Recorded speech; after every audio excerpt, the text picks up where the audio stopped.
أعوذ بالله من الشيطان الرجيم. بسم الله الرحمن الرحيم.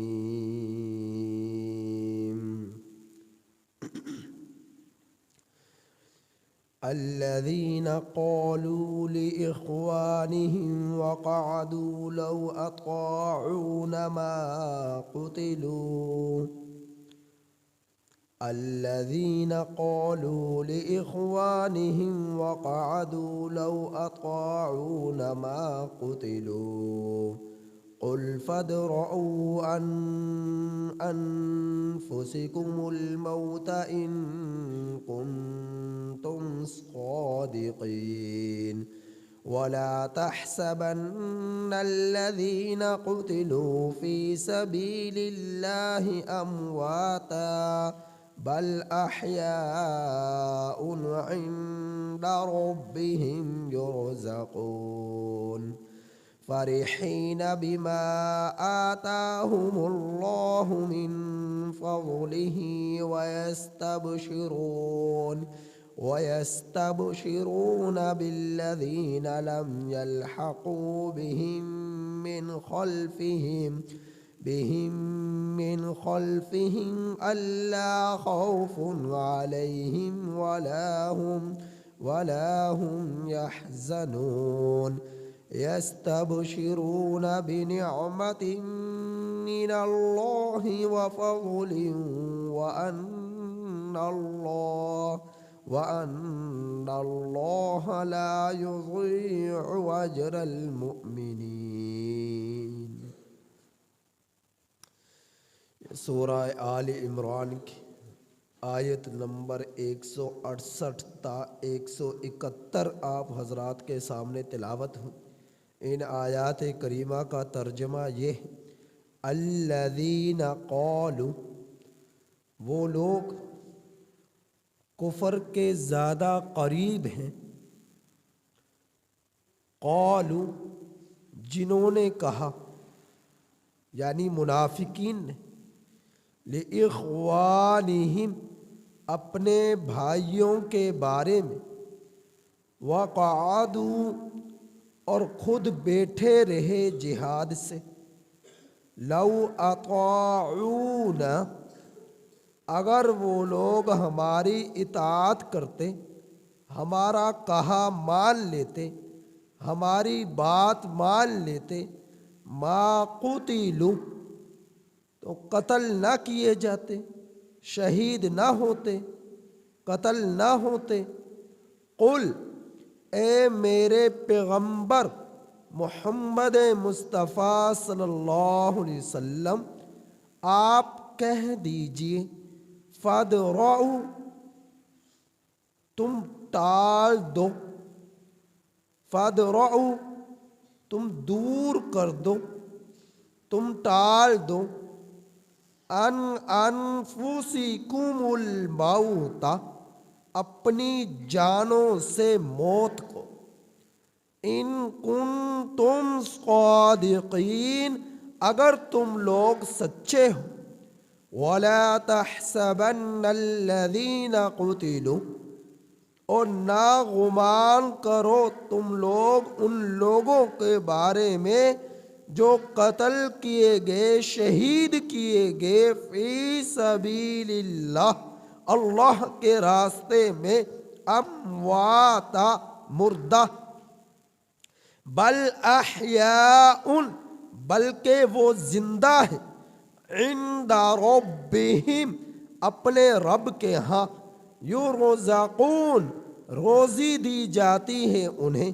رزق دیا جاتا ہے انہیں. فرحین، وہ خوش ہیں، بما، اس چیز پر، آتاہم اللہ، جو انہیں دی اللہ نے، من فضلہ، اپنے فضل سے، ویستبشرون، اور وہ خوش ہیں ان چیزوں، ان لوگوں پر، لم یلحقوا بہم من خلفہم، جو ان سے نہیں ملے، لم یلحقوا بہم، جو انہیں نہیں ملے، ان کے پیچھے سے اللہ خوف علیہم، نہ ان پر خوف ہوگا، ولا ہم یحزنون، اور نہ ہی یہ لوگ غمگین ہوں گے۔ یستبشرون، وہ خوش ہیں، بنعمت من اللہ، اللہ کی نعمت پر، وفضل، اور اللہ کے فضل پر، وان اللہ، اور بے شک اللہ تعالی، لا یضیع اجر المؤمنین، ایمان والوں کے اجر کو ضائع نہیں کرتا، مومنوں کے ثواب کو ضائع نہیں کرتا، مومنوں کی نیکیوں کو، اجر کو، ثواب کو ضائع نہیں کرتا۔ غزوہ احد کا ذکر چلا آ رہا تھا۔ ان آیات کریمہ میں بھی غزوہ احد ہی سے متعلقہ اللہ رب العزت نے گفتگو فرمائی ہے۔ غزوہ احد میں 700 مجاہدین جب جہاد کے لیے جا رہے تھے تو انہیں جہاد و قتال سے روکا جا رہا تھا، اور روکنے والے منافقین تھے، اور جو منافقین تھے وہ، اور جو پکے مسلمان تھے وہ، جو جہاد کے لیے جا رہے تھے۔ منافقین جو جہاد سے کترا رہے تھے، پیچھے ہٹ رہے تھے، جہاد کرنے کے لیے آمادہ نہ تھے، کیونکہ ان کے اندر ایمان ہی نہیں تھا۔ جب ایمان نہیں تھا تو وہ جہاد کیوں کریں؟ کافروں سے لڑیں کیوں؟ تو کافر ان کے نزدیک زیادہ تھے اور مسلمان ان سے دور تھے۔ کافر ان کے قریب تھے، کفر ان کے قریب تھا، اور ایمان ان سے دور تھا۔ اب یہ منافقین جو اہل ایمان کو روک رہے تھے قتال کرنے سے، ان منافقین میں کوئی باپ تھا، کوئی بیٹا تھا، کوئی بھائی تھا، کوئی بہنوئی تھا، رشتہ دار تھے۔ اس وجہ سے میرے رب نے اس آیت کریمہ کے اگلے جز میں ارشاد فرمایا، قالوا، ان لوگوں نے کہا، لِإِخْوَانِهِمْ، اپنے بھائیوں کے بارے میں، اپنے بھائیوں کے بارے میں جو جہاد کے لیے گئے، شرکائے احد، جو کافروں سے ٹکرائے، کافروں سے لڑے، ان کے بارے میں کہا۔ تو جانے والے کسی کا باپ تھا، کسی کا بھائی تھا، کسی کا بیٹا تھا، کسی کا بہنوئی تھا، کسی کا چچا تھا، تو اس طرح رشتہ دار تھے جو جا رہے تھے کافروں سے لڑنے کے لیے۔ اس وجہ سے اخوان کا لفظ میرا رب لے کر آیا کہ ان لوگوں نے اپنے بھائیوں کے بارے میں کہا، منافقین نے، وقعدوا، اور خود جہاد کرنے سے بیٹھے رہے، یعنی میدان جہاد میں گئے نہیں، لڑے نہیں، قتال نہیں کیا، خود بیٹھے رہے گھروں میں موت کے ڈر سے، موت کے خوف سے، اور میدان جہاد کے لیے نہیں گئے۔ تو جو گئے، اب جو وہاں پر شہید ہو گئے، وہاں پر شہید ہو گئے، ان کے بارے میں کہہ رہے ہیں کہ ہم نے ان سے کہا تھا کہ دیکھو پچھلے سال بدر کے میدان میں تم نے ان کے 70 کو قتل کیا، 70 کو قید کیا۔ وہ بڑے غیظ و غضب کے ساتھ آ رہے، پورے لاؤ لشکر کے ساتھ آ رہے، اور ان کے حمایتی قبائل بھی ان کے ساتھ شامل ہو چکے ہیں۔ تو بہت بڑی تعداد، بہت بڑے جوش اور ولولے کے ساتھ آ رہے، ان سے لڑنا اپنے آپ کو موت کے شکنجے میں ڈالنا ہے، موت کے شکنجے میں ڈالنا ہے، اپنا آپ کو موت کے منہ میں ڈالنا ہے۔ تو ان سے لڑنے کے لیے نہ جاؤ۔ تو ہم نے ان سے کہا تھا، یہ کنہوں نے کہا تھا؟ منافقین نے، اور خود موت کے ڈر سے، موت کے خوف سے وقعدوا، گھروں میں بیٹھے رہے، گھروں میں بیٹھے رہے. اب جو شہید ہو گئے ان کے بارے میں کہہ رہے ہیں کہ منع بھی کیا تھا. لو اطاعونا، اگر وہ ہماری بات مان لیتے، قتال کے لیے نہ جاتے، جہاد کے لیے نہ جاتے، لڑنے کے لیے نہ جاتے، ما قتلوا، تو قتل نہ کیے جاتے، تو قتل نہ کیے جاتے. تو مسلمان 70 کے قریب اس غزوے کے اندر شہید ہوئے 700 میں سے. بہت سارے جانوں کا نذرانہ پیش کیا اور بہت سارے زخموں کا سامنا کیا، اور زخم سے، تکلیف سے اللہ کے رسول صلی اللہ علیہ وسلم بھی نہ بچ سکے. تو وہ کہہ رہے ہیں کہ قتل نہ کیے جاتے. تو اللہ رب العزت نے فرمایا نبی کریم صلی اللہ علیہ وسلم کو مخاطب کر کر کہ اے میرے حبیب، اے میرے رسول، اے میرے پیغمبر، اے میرے نبی، قل، آپ ان سے کہہ دیجئے، ان منافقوں سے کہہ دیجئے، فَادْرَعُوا، تو پھر تم ٹال کر دکھاؤ موت کو، پھر تم بھاگ کر دکھاؤ موت سے، پھر تم دور کر کر دکھاؤ موت کو اپنے آپ سے. اگر تم یہ بات کہتے ہو میدان جہاد میں جانے سے، اللہ کا حکم پورا کرنے سے موت آتی ہے اور اللہ کا حکم ٹھکرانے سے موت نہیں آئے گی، تو تم موت کو ٹال کر دکھاؤ، موت سے بھاگ کر دکھاؤ. تو پھر میرے رب نے دوسرے مقام پر ارشاد فرمایا اینما تکونوا یدرککم الموت، جہاں کہیں بھی تم لوگ ہوگے موت تمہیں پا لے گی. وَلَوْ كُنْتُمْ فِي بُرُوجٍ مُشَيَّدَةٍ، اگرچہ تم مضبوط قلعوں کے اندر بند ہو جاؤ، ایسے قلعے کہ جن کی دیواریں شیشے کی ہوں، جن کی دیواریں پتھر کی ہوں، جن کے اندر سوئی تک داخل نہیں ہو سکتی، تم ایسے قلعوں میں بند ہو جاؤ کہ سورج کی روشنی اس میں نہیں جا سکتی، کوئی سوئی اس میں داخل نہیں کر سکتے. اتنی مضبوط دیواریں، اتنی مضبوط کمرہ تم بنا لو اور کہ اس میں سوئی بھی داخل نہ ہو سکے، تو موت تمہیں وہاں بھی پا لے گی. موت سے تم نہیں بھاگ سکتے. اینما تکونوا یدرککم الموت ولو کنتم فی بروج مشیدہ. موت ہر شخص کے لیے طے شدہ موت کا وقت مقرر ہے کہ کس وقت آنی ہے، کس حال میں آنی ہے، کس جگہ پر آنی ہے، کن امراض کے تحت آنی ہے، کن حادثات کے تحت آنی ہے، یا طبی طور پر موت نے آنا ہے. تو موت سے کوئی بھاگ نہیں سکتا، وہ آ کر رہے گی. آپ نے دیکھا نہیں، ماں کے پیٹ اندھیروں میں ہے، جب اس کے پیٹ میں بچہ ہوتا ہے 5 سال سانسیں مل جانے کے بعد، 5 مہینے سانسیں مل جانے کے بعد ماں کے پیٹ کے اندر وہ زندہ رہتا ہے، حرکت بھی کرتا ہے، ہاتھ پاؤں بھی ہلاتا ہے، سر بھی ہلاتا ہے. 5 مہینے،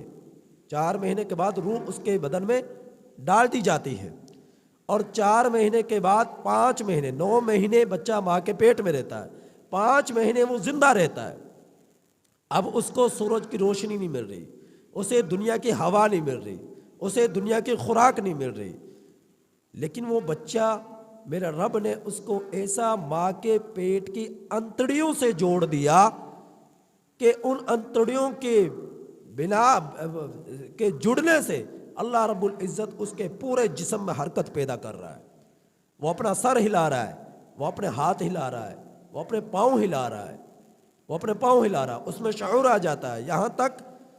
یہاں تک لکھا گیا کہ باہر لوگوں کی جو آوازیں ہوتی ہیں وہ بچہ روح پڑ جانے کے بعد سنتا ہے، کون کیا کہہ رہا ہے. سینکڑوں ایسے واقعات ہیں. وہ مائیں جو تلاوتیں کرتے ہوئی جھاڑو لگایا کرتی تھی، جو قرآن کریم کی تلاوت کرتی ہوئی آٹا گوندا کرتی تھی، جو قرآن کریم کی تلاوت کرتے ہوئی گھر کے برتن دھویا کرتی تھی، تو انہوں نے ایسے بچوں کو جنم دیا تو ان کے بچے کئی کئی پاروں کے حافظ بن کر پیدا ہوئے، کئی کئی پاروں کے حافظ بن کر دنیا میں آئے۔ تو ایسی بھی عورتیں گزری ہیں۔ تو اللہ رب العزت ماں کے پیٹ کے اندر اس بچے کو زندگی دے رہا ہے، لیکن آپ نے بے شمار ایسے واقعات سنے کہ بچہ ماں کے پیٹ میں 8 ماہ کا 9 ماہ کا پیٹ کے اندر ہی مر جاتا ہے، ماں کے پیٹ کے اندر ہی مر جاتا ہے، اسے موت آ جاتی ہے۔ تو فرشتے نے ماں کے پیٹ کے اندھیرے میں بھی بچے کو نہ چھوڑا، وہاں بھی اس کی لے جا کر جان لے لی۔ تو فرشتے سے کے لیے کوئی چیز رکاوٹ نہیں ہے۔ جب اللہ نے جس شخص کی موت کا وقت مقرر کر دیا کہ فلاں میرے بندے کی فلاں جگہ پر فلاں حالت میں تو نے جا کر روح قبض کرنی ہے، تو فرشتہ اسی جگہ پر پہنچ جاتا ہے اور اس کی روح کو نکال لیتا ہے۔ تو فرشتے کے لیے کوئی چیز رکاوٹ نہیں بن سکتی۔ بالکل اسی طرح جس طرح ہواؤں میں اڑنے والے پرندے ہواؤں کو چیرتے ہوئے، آسمان میں اڑنے والے پرندے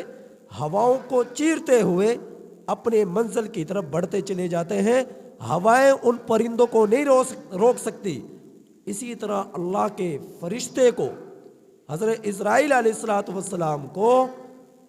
جب کسی کو روح نکالنے کے لیے آتے ہیں تو موت کوئی اس سے اپنے آپ کو بچا کر بھاگ نہیں سکتا، جس حالت میں آنی ہے وہ آئے گی۔ ہاں اتنا ہے کہ اللہ رب العزت نے قرآن کریم میں ارشاد فرمایا کہ تم اسباب بچاؤ کے اسباب تیار کرو، حذرا کو بچاؤ کے اسباب آلات تیار کرو، کہ دشمن سے تم بچو، اس کے لیے تیاری کرو، آلات کے ذریعے سے، ہتھیار کے ذریعے سے، اسلحہ کے ذریعے سے تم لوگ ان سے بچاؤ کی تیاری کرو۔ یہ اسباب اللہ کا حکم سمجھ کر ان چیزوں کے ذریعے سے بندہ اپنے تحفظ کے لیے ایٹم بم بناتا ہے، اپنے تحفظ کے لیے ہتھیار لیتا ہے، اپنے تحفظ کے لیے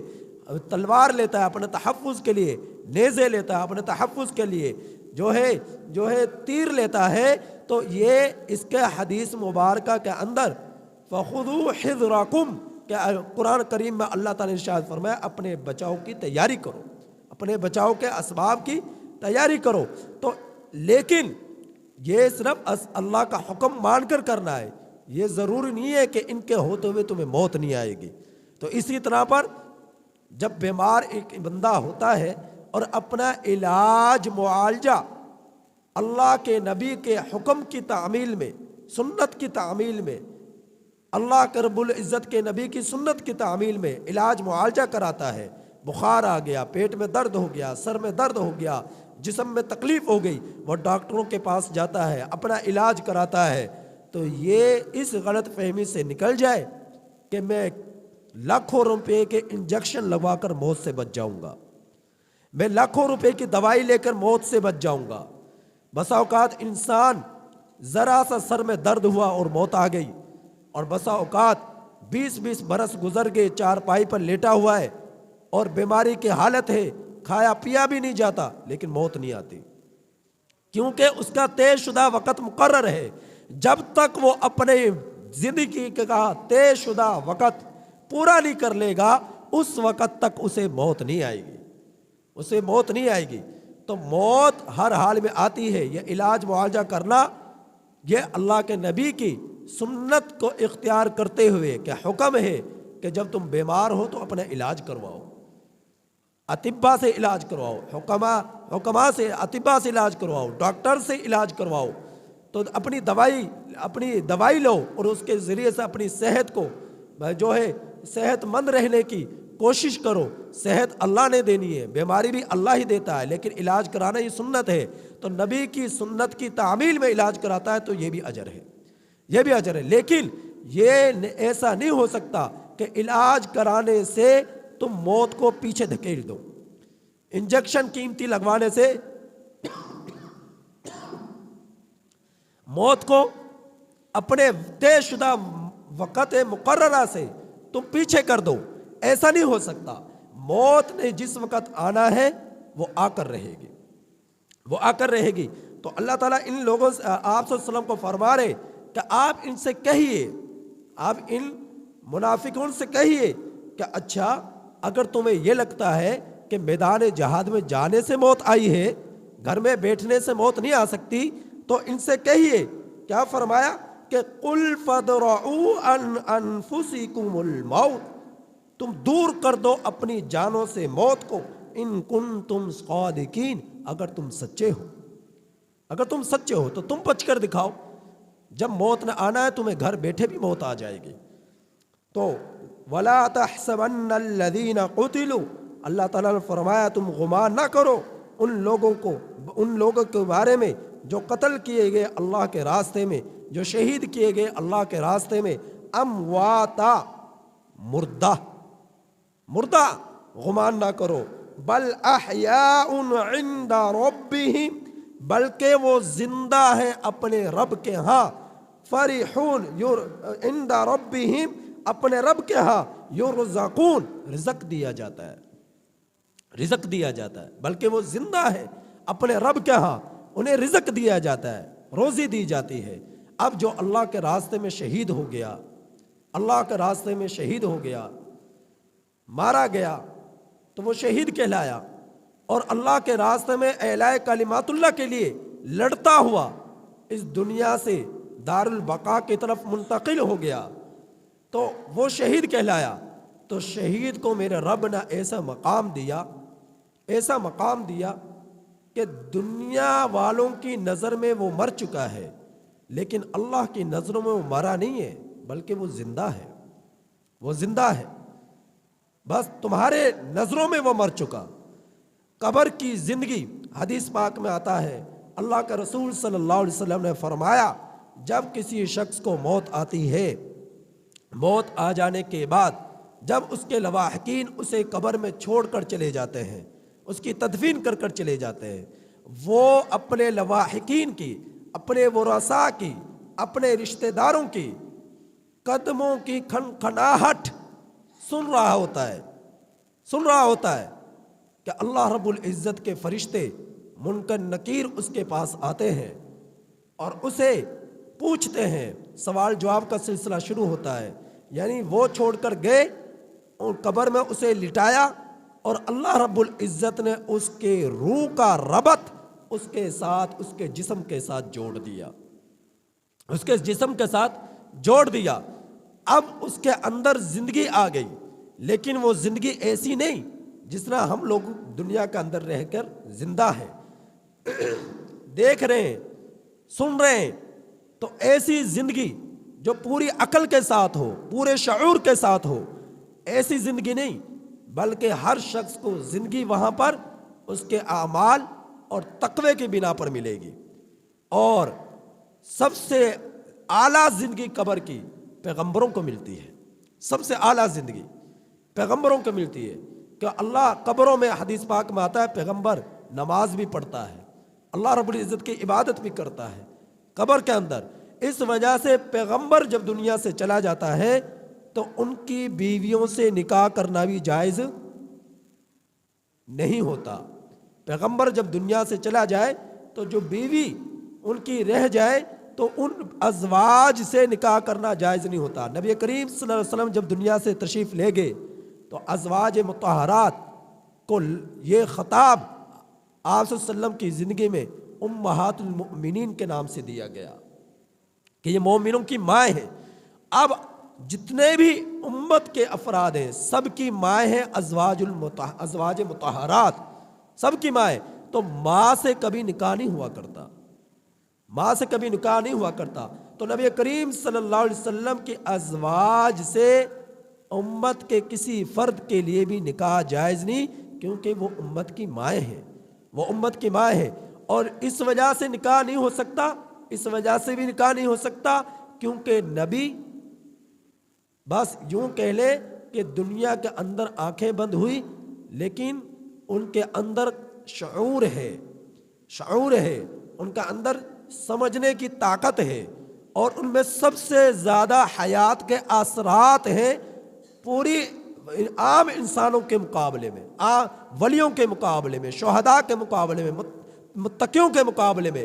سب سے زیادہ حیات کے اثرات، زندگی کے اثرات، زندگی کا شعور انبیاء اکرام علیہ الصلوۃ والسلام میں ہوتا ہے۔ تو اس وجہ سے ان کی ازواج سے نکاح کرنا بھی جائز نہیں ہوتا۔ لیکن شہید جو اللہ کے راستے میں قتل کیا جائے، شہید ہو جائے، مارا جائے لڑتا ہوا دین کی خاطر، تو اس کے اندر بھی اللہ رب العزت شعور رکھتے ہیں، لیکن ان کے اندر شعور پیغمبر کے بعد ہے، نبیوں کے بعد ہے، اتنا شعور ہے۔ تو قدموں کی کھنکھناہٹ عام مردے بھی سنتے ہیں، لیکن شہید زیادہ سنتا ہے۔ تو اس سے سوال جواب کرتے ہیں تو وہ جواب دیتا ہے، اس سے پوچھتے ہیں ما ربک، تیرا رب کون ہے؟ وہ جواب دیتا ہے ربی اللہ، میرا رب اللہ ہے۔ وہ پوچھتے ہیں ما دینک، تیرا دین کون سا تھا، کس دین پر تو عمل کرتا رہا؟ وہ کہتا ہے دینی الاسلام، میرا دین اسلام تھا۔ وہ پوچھتے ہیں تو کس نبی پر ایمان رکھتا تھا، تیرا نبی کون تھا؟ تو وہ جواب دیتا ہے میرا نبی محمد صلی اللہ علیہ وسلم ہے، محمد صلی اللہ علیہ وسلم ہے۔ وہ جواب دیتا ہے۔ تو شہید کے اندر اثرات زیادہ ہوتے ہیں۔ جواب یہ عام مومن بھی دیتا ہے، کافر بھی دیتا ہے، لیکن سب سے زیادہ اثرات شہید کے اندر ہوتے ہیں،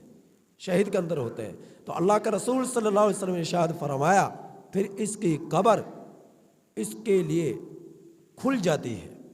اس کے سامنے جہنم کو کیا جاتا ہے، وہ گھبرا جاتا ہے جہنم کو دیکھ کر۔ تو وہ فرشتے اس سے کہتے ہیں گھبرا نہیں، گھبرا نہیں، یہ تجھے اس وجہ سے دکھایا جا رہا ہے کہ اگر تو اللہ کی خاطر زندگی نہ بسر کرتا، اللہ کی خاطر، دین کی خاطر زندگی گزار کر نہ آتا، اللہ کے حکموں پر، نبی کے طریقوں پر زندگی گزار کر نہ آتا، تو تیرا ٹھکانہ یہ جہنم ہوتا۔ اب تو اللہ رب العزت کی طرف سے اپنا اعزاز بھی دیکھ، اپنا اکرام بھی دیکھ، اپنا اکرام بھی دیکھ، اپنا ٹھکانہ بھی دیکھ۔ پھر اس کے لیے جنت کو سامنے کر دیا جاتا ہے، اور جنت کی ہوائیں، جنت کی نعمتوں کے ذریعے سے وہ اپنی آنکھوں کو ٹھنڈا کرتا ہے، خوش ہوتا ہے۔ اللہ رب العزت نے یہاں پر اسی کے بارے میں بیان فرمایا فرحین، وہ خوش ہیں، فرحین، جنت کی نعمتوں کو دیکھ کر، جنت کے بالا خانوں کو دیکھ کر، جنت کی عورتوں کو دیکھ کر، جنت کی نعمتوں کو دیکھ کر، جنت کے پھل پھول کو دیکھ کر، جنت کے رزق روزی کو دیکھ کر فرحین، وہ خوش ہیں بما آتاہم اللہ من فضل، اس چیز پر جو اللہ نے انہیں دیا اپنے فضل سے، اپنے فضل سے۔ تو شہید جو ہے اللہ رب العزت نے اس کے لیے بے شمار نعمتیں رکھی ہیں، اس کے خون کا قطرہ زمین پر نہیں گرتا کہ اللہ کے نظروں میں اس کی شہادت قبول ہے، بشرطے کہ ریاکاری کے لیے نہ لڑا ہو، اللہ کی رضا کی خاطر لڑا ہو، نیت کی درستگی ہو، تو وہ اللہ رب العزت اسے رزق دیتے ہیں۔ لیکن جو ان کی بیویاں ہیں، جو وہ چھوڑ گئے، اس کا وراثت میں جو مال چھوڑ گئے، جائیداد چھوڑ گئے، وہ بھی تقسیم ہوگا، بیویوں سے نکاح بھی ہوگا۔ اور اب جبکہ اس کے برعکس وہ شخص جس کو عمر قید ہو جائے،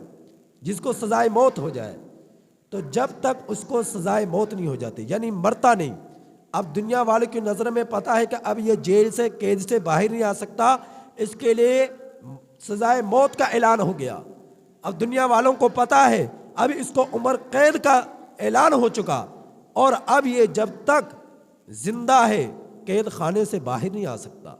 لیکن جب تک وہ مرے گا نہیں، اس کو عمر قید جو ہے اس میں جب تک موت نہیں آ جاتی یا سزائے موت کا جو اعلان ہوا، جب تک اسے سولی پر نہیں لٹکایا جاتا، اس وقت تک نہ ان کی وراثت تقسیم ہوگی، نہ ان کی ازواج سے، بیویوں سے نکاح کرنا جائز ہے۔ بیویوں سے نکاح کرنا تب جائز ہوگا جب وہ ان کے دنیا سے دار البقاء کی طرف منتقل ہو جائیں گے، اس وقت۔ جبکہ شہید اب یہ بھی زندہ ہے، شہید بھی زندہ ہے، تو یہ زندہ، کس کی زندگی ایسی ہے، قیدی کی، عمر قید کاٹنے والے کی اور سزائے موت پانے والے کی، ایسی اس کی زندگی ایسی ہے جس میں سب دنیا والوں کو نظر آ رہا ہے کہ یہ زندہ ہے۔ شہید کی زندگی ایسی ہے جو اس کو یہ غیب پر ایمان ہے، اس کی زندگی ایسی ہے کہ جس میں دنیا والوں کو نظر نہیں آ رہا وہ اس نقل و حرکت کرتا ہوا، دنیا والوں کو نظر نہیں آ رہا کھاتا پیتا، دنیا والوں کو نظر نہیں آ رہا اس کا دیکھنا دکھانا، دنیا والوں کو نظر نہیں آ رہا اس کا چلنا پھرنا، تو اس وجہ سے اس کے بارے میں یہ ایمان بالغیب ہے کہ اللہ نے فرما دیا کہ وہ زندہ ہے تو اس پر ایمان رکھنا وہ زندہ ہے، لیکن ان کی زندگی دنیاوی زندگی کی طرح نہیں ہے، لیکن ان کے اندر شعور اتنا ہے، سمجھنے کی طاقت اور صلاحیت اتنی ہے کہ جو دنیاوی زندگی کے مقابلے میں دوسرے درجے پر ہے، نبیوں کی زندگی کے مقابلے میں جو قبر کی نبیوں کی زندگی ہے اس سے دوسرے مرتبے پر ہے۔ تو شہید کو اللہ رب العزت نے زندگی کہ اس کے قبر کی مٹی جو ہے اس کے بدن کو نہیں چھو سکتی، مٹی ان کے جسم کو کھاتی نہیں ہے، مٹی ان کے جسم کو بگاڑتی نہیں ہے، تو وہ جس طرح قبر کے اندر انہیں لٹایا گیا، ان کی تدفین کی گئی، بالکل اسی طرح اللہ رب العزت زمین کی مٹی پر اس کے جسم کو حرام کر دیتا ہے اور جسم صحیح سلامت اپنی جگہ پر موجود ہوتا ہے۔ تو دنیا کی آنکھوں نے بے شمار لوگوں نے ایسے شہداء کی قبروں کو دیکھا جو منہدم ہو گئی، جو کسی وجہ سے ان کو درست کرنا پڑا، تو سال ہا سال سے ان کی قبریں آج بھی قبروں میں وہ ایسے سے ہوئے جس طرح آج ہی ان کو لٹایا ہے، جس طرح آج ہی ان کو قبر کے اندر ان کی تدفین ہوئی ہے، ایسے تر و تازہ جسم، ایسے تر و تازہ چہرے۔ تو اللہ رب العزت ایسے لوگوں کی گواہی دے رہے ہیں کہ تم ان کو مردہ نہ کہو بلکہ وہ زندہ ہے، اور اللہ رب العزت کی طرف سے انہیں روزی دی جاتی ہے، اللہ رب العزت کی طرف سے انہیں رزق ملتا ہے، اور وہ خوش ہیں اللہ رب العزت کی طرف سے عطا کردہ نعمتوں پر، اللہ رب العزت کی طرف سے عطا کردہ جو ہے بشارتوں پر۔ تو فرمایا وَيَسْتَبْشِرُونَ، اور وہ خوش ہیں ان لوگوں پر لَمْ يَلْحَقُوا بِهِمْ مِنْ خَلْفِهِمْ، جو ان سے پیچھے رہ جانے والے تھے، جو ابھی تک ان سے ملے نہیں، یعنی ان کے لواحقین، ان کے رشتہ دار، ان کے اعزاء و اقربا، ان کے دوست احباب، ان سب کے بارے میں وہ خوش ہے۔ اللہ خوش کیوں ہے؟ کہ یہ بھی شہید ہو کر آئے ہیں ہمارے پاس، وہ اس پر خوش ہیں کہ یہ بھی شہید ہو کر ہمارے پاس آئے، یہ بھی اللہ کے دین کا کام کرتے ہوئے ہمارے پاس آئے، یہ نبی کی سنت کو زندہ کرتے ہوئے ہمارے پاس آئے۔ یستبشرون، وہ اس بات پر بھی خوش ہے، اب یہ دنیا سے دارالبقاء کی طرف منتقل ہو گئے، اب ان کے لواحقین، ان کے بھائی، ان کا خاندان، ان کے رشتہ دار، ان کا اعزاء و اقربا وہ پیچھے رہ گئے، وہ اس انتظار میں ہے کہ یہ میرا بھائی، یہ میرا والد، یہ میرے رشتہ دار، یہ بھی یہ نیکی کے ساتھ زندگی بسر کرے، یہ تقوی پر زندگی بسر کرے، نبی کی سیرت پر زندگی بسر کرے، دین کی خاطر اپنا تن من دھن سب کچھ قربان کر دے، وہ اس بات پر خوش ہے کہ اس طرح یہ زندگی گزار کر ہمارے پاس آئے۔ تو اللہ تعالیٰ فرما رہے اللہ خوف، جو ایسی زندگی گزار کر آئیں گے ان پر خوف نہیں ہوگا، ولا هم يحزنون، نہ ہی وہ غمگین ہوں گے۔ خوف کہتے ہیں مستقبل میں، یعنی آنے والے زمانے میں کسی بڑے مصیبت کا پیش آ جانے کا ڈر، کسی بڑے غم کا پیش آ جانے کا ڈر، کسی مصیبت کا، کسی تکلیف کا، کسی بیماری کا پیش آ جانے کا ڈر، اس کو کہتے ہیں خوف آنے والے زمانے میں۔ اور غم، حزن کہتے ہیں زندگی سے جو ماضی میں جو کچھ ہو چکا، ماضی میں جو یعنی دنیا کے اندر جتنی زندگی گزاری تو اس زندگی پر کوئی پچھتاوا نہیں ہوگا، اللہ کے دین کی خاطر، اللہ کی رضا کی خاطر، نبی کی سیرت کے مطابق حدیث اور قرآن پر عمل کرتے ہوئے، اتباع صحابہ پر عمل کرتے ہوئے،